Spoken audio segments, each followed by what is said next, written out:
இல்லை அதாவது அவங்கவுங்களுடைய முடிவு. இப்போ நாங்கள் அதை அந்த மாதிரி செய்கிறதுல எனக்கு சொந்தக்காரர்கள் நிறைய இஸ்லாத்தில் இருக்கிறாங்க. அதில் இப்போ நான் சொல்கிறேங்களுங்களேன், எங்கள் மச்சான் எங்கள் அதெல்லாம் எனக்கு நோன்பு கஞ்சி கூட வீட்டுக்கு தான் அனுப்பி வைப்பாங்க. அவங்களுக்கு தெரியும் நான் அந்த ஒரு நாள் தொப்பியை போட்டு நான் வேடம் போடுற அது இல்லை. உங்களுக்கு ஒரு நாள் இஸ்லாமிய இல்லை.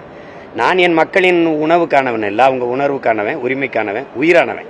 அதனால அந்த நெத்தியில திருநீரை வச்சுக்கிட்டு தொப்பியை போட்டு நோம்பு கஞ்சி குடிச்சாலாம் இருக்குது. காட்டவா? அது தம்பி அதை விரும்புறாரு, செய்யறாரு. அதுல போய் விமர்சிச்சுக்கிட்டு இருக்க வேண்டியதில்ல. அது அவருடைய. அதனால அவர் இப்தார் விருந்துல தொப்பியை போட்டு பங்கேற்றதுனால தானே இந்த விலைவாசி ஏறிடுச்சு. அதனாலதான் நாட்டில் இவ்வளவு பிரச்சனை. அதனாலதான் அடிக்கடி மின்தடை ஏற்படுதுன்னு சொன்னீங்கன்னா விவாதிக்கலாம்.